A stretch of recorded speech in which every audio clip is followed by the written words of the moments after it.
Kamu pernah gak sih habis posting sesuatu di story, terus tiba-tiba nyesel? Kayak, ngapain ya aku ngomong sejauh itu di publik? Tapi ya udah dilihat banyak orang.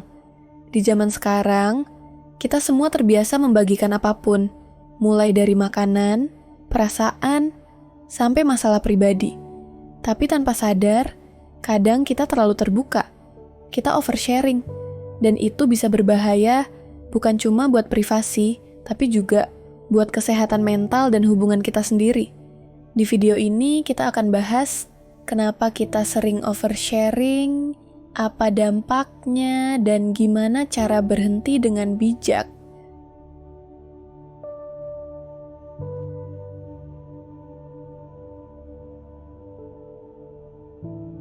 Sekarang, coba pikir, seberapa sering kamu membagikan sesuatu di media sosial? Foto makan siang, lokasi nongkrong, bahkan cerita tentang hubungan atau masalah pribadi. Semua itu terasa normal, karena hampir semua orang juga melakukannya. Tapi, di titik tertentu kita kadang lupa membedakan mana yang wajar dibagikan dan mana yang seharusnya cukup kita simpan sendiri. Inilah yang disebut oversharing, ketika kita berbagi terlalu banyak hal pribadi ke publik. Bukan cuma soal curhat, tapi juga hal-hal kecil yang bisa membuka privasi. Alamat rumah, jadwal kegiatan, atau isi pikiran terdalam kita. Masalahnya sekali hal itu tersebar, kita nggak bisa sepenuhnya menariknya kembali.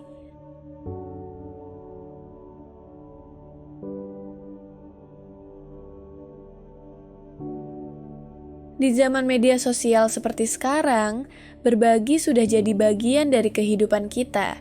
Setiap hari, kita melihat orang lain posting sesuatu, dan secara nggak sadar, kita juga merasa harus ikut. Sebagian orang melakukannya karena ingin didengar, ingin divalidasi, ingin tahu bahwa mereka nggak sendirian. Ada juga yang oversharing karena terbiasa. Dunia digital membuat kita lupa kalau batas antara ruang pribadi dan ruang publik sudah makin tipis. Dan kadang, oversharing jadi cara pelarian dari stres atau kesepian, semacam upaya mencari perhatian, padahal yang sebenarnya dibutuhkan adalah dukungan. Semua ini manusiawi, tapi kalau dibiarkan, bisa membuat kita kehilangan kendali atas privasi kita sendiri.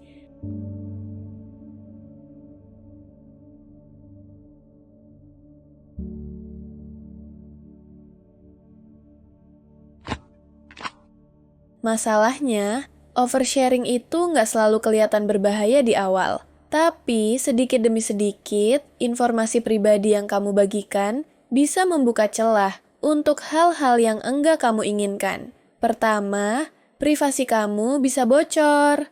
Orang lain tahu lokasi kamu, kebiasaan kamu, bahkan siapa teman dekat kamu. Kedua, keamananmu bisa terancam. Dari penipuan, stalking, pencurian identitas, semua bisa dimulai dari postingan kecil yang kamu anggap sepele. Dan yang paling sering terjadi, hubungan sosialmu bisa rusak. Kadang tanpa sadar, kita membagikan cerita yang seharusnya melibatkan orang lain, dan akhirnya mereka tersinggung atau menjauh. Belum lagi dampak mentalnya, rasa menyesal, cemas, bahkan kehilangan rasa percaya diri karena terlalu terbuka. Ingat, dunia digital gak pernah benar-benar lupa. Sekali kamu bagikan sesuatu, jejaknya bisa tetap ada selamanya.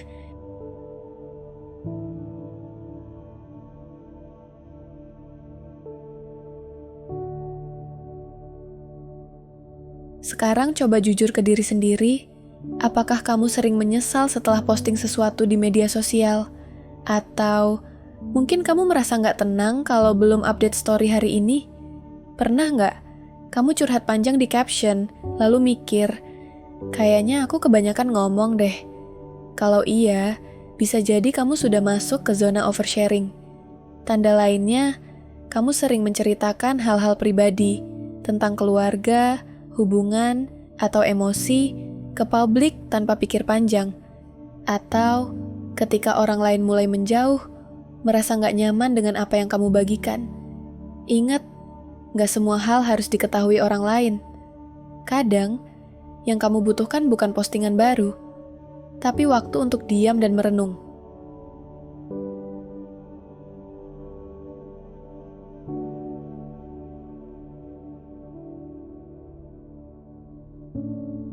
Berhenti oversharing bukan berarti kamu harus menghilang dari media sosial. Kuncinya adalah bijak dalam berbagi. Mulai dengan satu langkah sederhana, pikir dulu sebelum posting.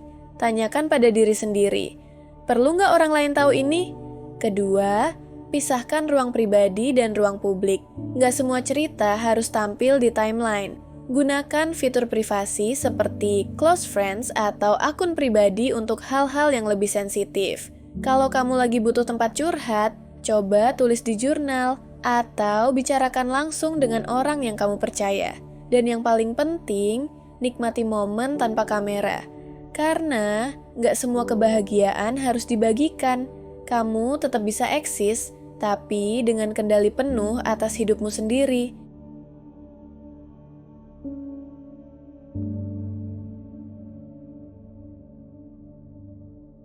Kita nggak harus berhenti berbagi di media sosial, tapi kita bisa belajar berbagi dengan cara yang lebih sehat dan sadar.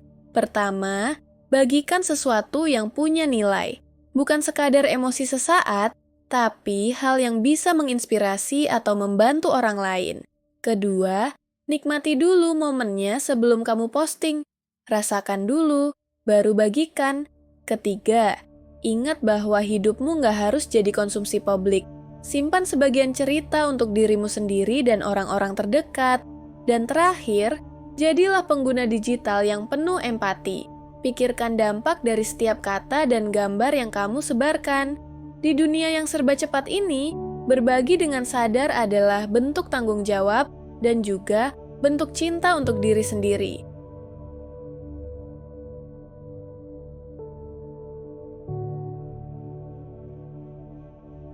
Sekarang, coba lihat lagi postingan terakhirmu.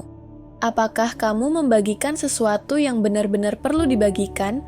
Atau cuma melampiaskan perasaan sesaat? Nggak apa-apa kalau kamu pernah oversharing, semua orang pernah. Tapi yang penting adalah sadar, belajar, dan mulai berubah. Ingat, kamu tetap bisa eksis, tetap bisa berbagi, tanpa harus membuka semua sisi hidupmu. Kalau kamu setuju bahwa kita perlu lebih sadar dalam berbagi, klik like, tulis pendapatmu di kolom komentar. Dan jangan lupa subscribe, biar kita bisa tumbuh bareng. Jadi, generasi digital yang lebih bijak. Karena nggak semua hal harus dibagikan. Beberapa hal cukup kamu yang tahu.